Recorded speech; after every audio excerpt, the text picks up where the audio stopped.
Bugün İranla bağlı bir şeyler danışacağım. Aslında mən İranla bağlı ilk anda İranda baş verənlər başlayanda yazmışdım ki, bu işten bir şey çıkmaz. 2018-ci ildən bu yana dəngə yoxlayırlar. Hamısında da Türkləri yox sayırlar.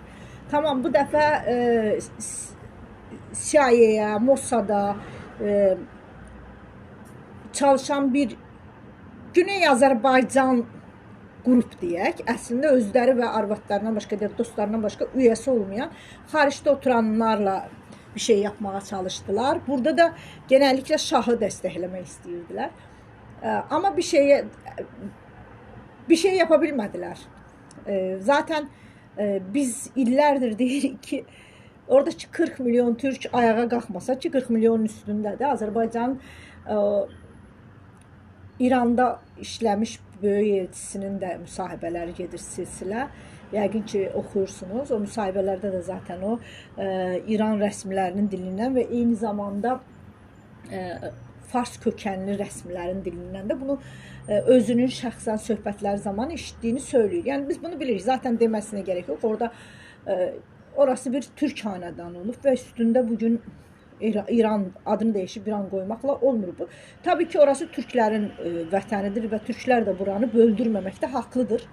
Çok doğru yapırlar. Çünkü o torpaqların bölünməsi, yani 100 ildən bir bu topraklardan yavaş-yavaş Türklerin sıxışdırması demektir. Ve biz tarixə baxsaq, elə 200 il önce Güney, Kuzey Azərbaycan deyib böldülər. 100 il önce Osmanlı'nın torpaqları, Osmanlı'nı böldülər. Bu tərəfdən Suriye yaptılar, o tərəfdən Irak yaptılar. Bu tərəfdən bir kısmını Selanik deyib Yunan'a verdiler. O birisini bir başkasına Bulgar deyib Avrupa'ya verdiler filan. Yani buradan biz kaybettik ve indi de bu 3. yüzyılda da ondan önce de zaten yapmıştılar ve 3. yüzyılda da İndi de o 40 milyon Türk'ün, təmiz Türk'ün olduğu torpaqları bölək deyirlər ki, mümkün değil ve o Türkler buna izin vermeyecekler ve onlar öz diktatorlarının yanında kənardan gələcək, kölə müamiləsi yapacak demokratları taviz vermediler. Bunu ben 2018-ci ildə də demiştim ki, oradan bir şey çıkmaz. Türklere bakacaksınız ve o Türkler de zaten Türkiye'nin ağzına bakan insanlar. Türkiye'de İran bölünmesini istəmir ve haklıdır. Çünkü hazırki durumda Orta Doğudan əslində İran Molla rejiminin özünün de yanlışıyla gətirilib yığılan, Kürd adı altında yığılan PEJAK var, başka terör örgütləri var, Belüçistan'da varlar filan. Ama İran'da Pezeşkan'ın seçilmesi bu oyunun önünü aldı. Pezeşkan'ı bir Türk Cumhurbaşkanlığının seçilmesi ve xalqın gedib ona oy vermesi, kim ne deyir desin, oradaki seçimi mən yaxından takip ettim. Birinci turda saxtalaşdıra bilmədilər, ikinci tura keçdilər. İkinci turda da avtobus bölgelerden gətirdilər. Hətta saat 7'də, 6'da 7'də bağlanacaq məntəqələri saat 10'a 11'ə kimi uzatdılar. Amma sandıqdan Pezeşkan çıxdı və seçkidə orada türklər qatıldı. Çünki hər sənə xaricdəki Azərbaycanlıların dili ilə Batılılar orada bir boykot elan edirdi ve bu sefer de seçimi Kürtlər kazanırdı mecliste olduğu kimi. Ama bu dəfə Türklər xaricdəki Azərbaycan Türkiyəm deyənlərin ağzına baxmadılar. Seçimə getdilər və Pezeşkan buradan seçildi. İndi dostlar, Pezeşkanın seçilməsindən sonra mən Azərbaycanda bir şey, qəribə bir şey hiss etdim. Çünki Azərbaycanda bilirsiniz, mediamız, siyasi düşərgəmizin bir qismi ya Rusçudur ya da İsrailin köpəkliyinə soyunub. Bəzi millət vəkilləri var, canlı yayımlara çıxıb deyirlər ki, Pezeşkan istifa versin. Əslində bu oyun Pezeşkan üzərinə qurulmuşdu.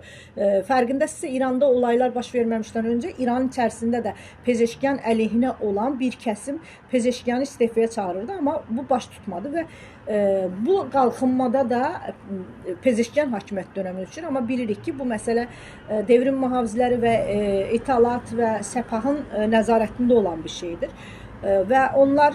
Ama tabii ki Pezeşkanın da duruşu bu ayaqlanmanı bastırdı. Buna ayaqlanma deməyək. Orta Doğudan bizim Azərbaycandakı millət vəkillərinin dili ilə deməyəcəm mən. Onlar deyir ki, Orta Doğudan teröristləri gətiriblər, oradakı ayaqlanan xalqı bastırıb. Görün nə qədər cahil olasan ki, sən bu söz deyəsən.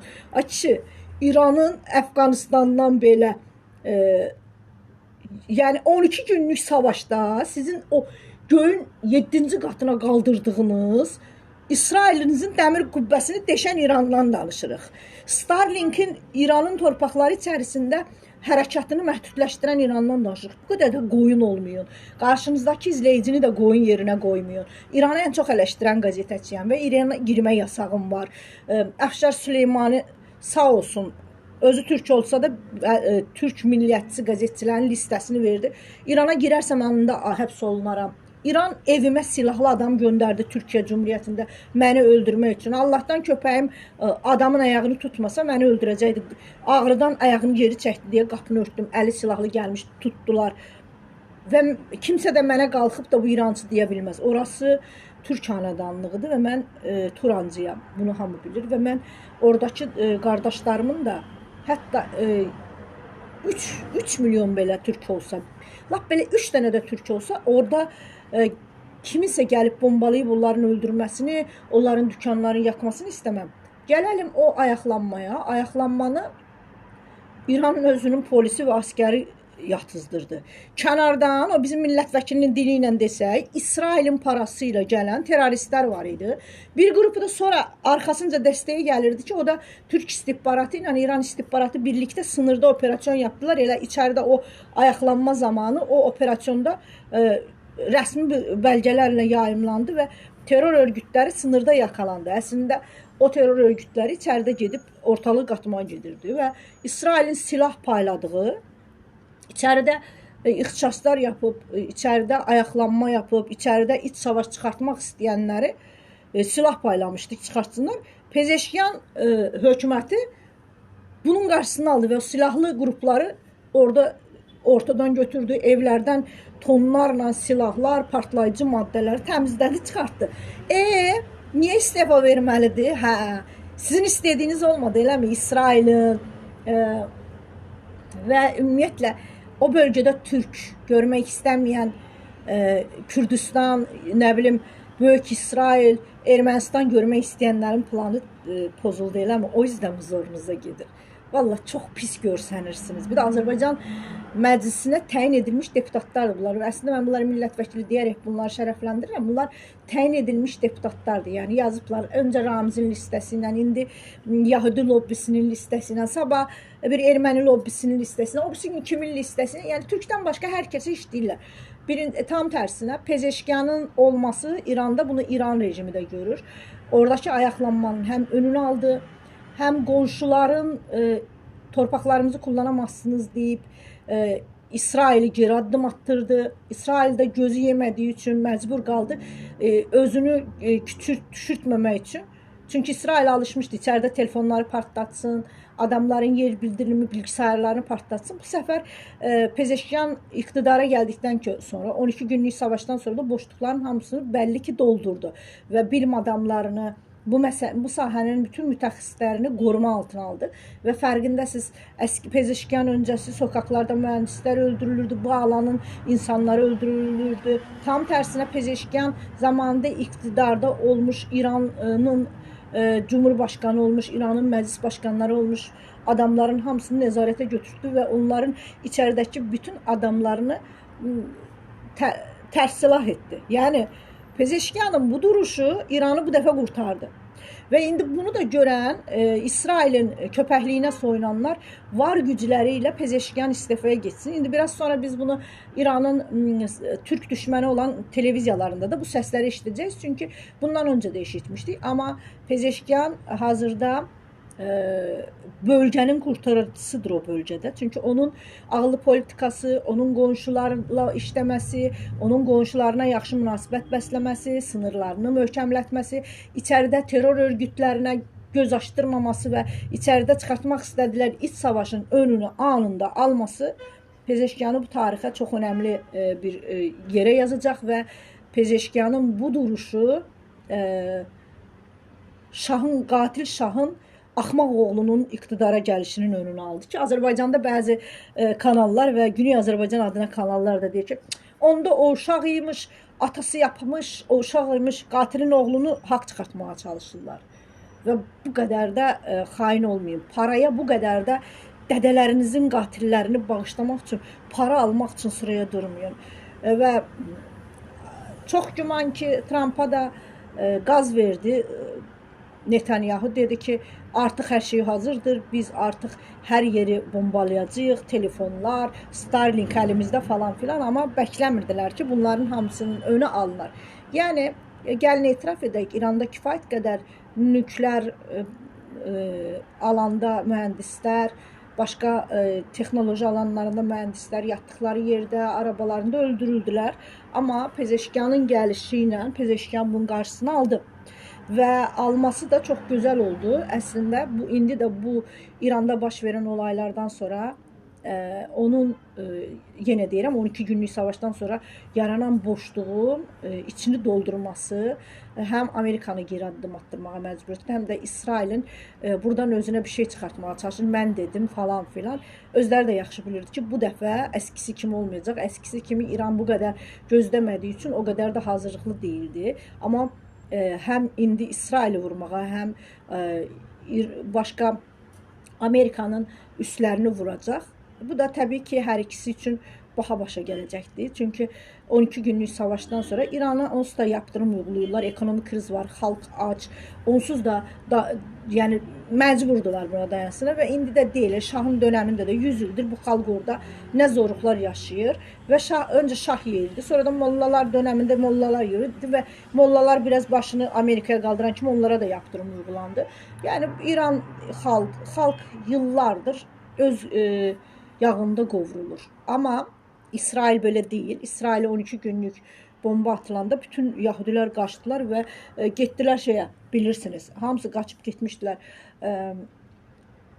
Yunanistana, Avropaya, Amerikaya və geri dönməmək şeylə. Azərbaycana belə gələnlər çox oldu. O yüzden bir ölkə ilə savaşarkən onun yapısını da nəzərə almaq lazımdır. Artıq Lavrensiyalara kimsə inanmır. Artıq insanlar Orta Doğudan nəticə çıxartdılar. Batılının bu interneti, yəni Siyonizmin bu interneti oradakı insanları da uyandırdı və oradakı insanlar olayın fərqinə vardılar. Məncə bizim o televiziyalara da bu axmaq millət vəkillərini çıxarmayın. Valla çox utanç görsənir və çox utanç görsənir. Özünü Pezeşkan taraftarı kimi göstərib Pezeşkanı istefa çağırırlar. Ya İsrailin dili ilə bunu yapmaq nə qədər utanç vericidir və eyni zamanda fars şovinizmin dili ilə, yəni bu həm italat dilidir, bu həm səpah dilidir. Zaman zaman Azərbaycana saldıranların dilidir. Bu həm Pezeşkan Azərbaycana gələndə Azərbaycanın da danışması, qardaş deməsi, qızının Azərbaycana gedib gəlməsindən rahatsız olanların dilidir. Mən anlayıram, sizlər Türk olmadığı üçün bu şeylər sizin canınızı acıdır. Amma unudursunuz, bu torpaqlarda biz bütün xalqlar birlikdə yaşayırıq və Allah korusun orada bir şey olarsa, bizim qardaşlarımıza bir şey olarsa nələr olacağını siz yaxşı bilirsiniz. O yüzden deyirsiniz ki, istefa versin, amma boşuna çaba verməyin. Artıq devlətlər kəndi qədərini, o açıq yerlərini toparlayıb, kendi kaderini kendi çizmek zorunda. İrana demokratik, mən demokratik kəlməsini qəbul etmirəm. Bu axmaqların peşinə takılıb getdiyi boş bir şeydir, içi boş bir şeydir. Amma ədalətli bir sistemin gəlməsini istəyiriksə, bu siyonizmin gətirəcəyi axmaq, sapıq, xəstə ruhlu, əxlaqsız, kadın azadlığı adı altında kadın bədənini sokaklarda pavyon kimi pazarlamaq sistemi olmamalı. İnsanları onlardan olanlara aydın, demokrat deyib, onlar kimi düşünməyənləri əzən olmamalı. O zaman molla rejimindən fərqiniz olmayacaqsa, biri başqa cür baskı yapır, siz başqa cür baskı yapırsınız. Amma insanların ədalətli yaşama haqqı var. Bunu da o torpaqlarda böyüyən, o torpaqların qədrini bilən, o torpaqlar uğrunda canından keçmiş insanlar və onların evlatları yapa biləcək. Bu nə Azərbaycanın, Kuzey Azərbaycanın, nə də İsrailin, nə də Rusiyanın, nə də Çinin, nə də Türkiyənin verəcəyi qərar deyil. Bu içəridəki xalqın verəcəyi qərardır. Orada da çoxunluq hansı qərarı verirsə, azınlıq buna tabi olmaq zorundadır. Biz azınlıqların zaman zaman dünyanın müxtəlif yerlərində isyanlar çıxarıldığını və o isyanların tarixin hansı səhifəsinə baxsanız necə yatırıldığını çox yaxşı bilirik. Biz bunu Azərbaycanda 93-cü ildə gördük və o yüzden də çoxunluğun verəcəyi qərar adil olmalıdır. Və indi gedişat da bunu göstərir ki, çoxunluq çox ağıllıdır. Kənardan gələcək ağanı deyil, içəridəki diktatoru tərcih edərək öz onurunu qoruyur və əmin olun ki, Molla rejimi də gedəcək. Orada İranda yaşayan bütün xalqlar, başda da türklər olmaqla öz qədərlərini özləri çizəcəklər. Şahı bir kərə Mollanı bir kərə kənardan gətirdilər. Xalq bunu gördü. Elə şahı da, dədəsini də kənardan gətirmişdilər türk hanədənliyini yıxmaq üçün. Və bugün Pezeşkana qarşı çıxanlar Türk dünyasına çıxan Siyonizm və bütün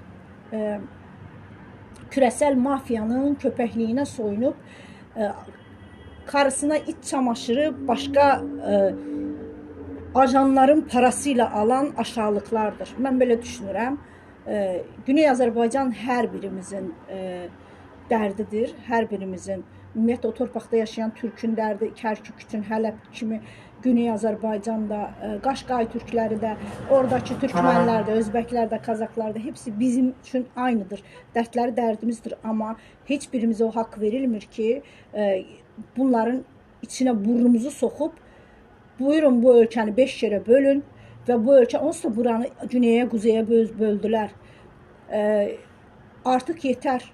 Sizin zehniyyətiniz üzündən Batı Azərbaycanda bugün bir dənə türk yoxdur. Sizin zehniyyətiniz üzərindən əslində Şimali Azərbaycan dediyimiz Dərbənd bölgəsi, Dağıstan bölgəsində oradakı türklərin nə zülüm çəkdiyini biz görürük. Etməyin, eləməyin. Türklər öz qədərlərini kendiləri çizəcəklər. Amma bu İsrailin və Amerikanın əli ilə deyil. Türk millətinin aklı, zəkası ilə.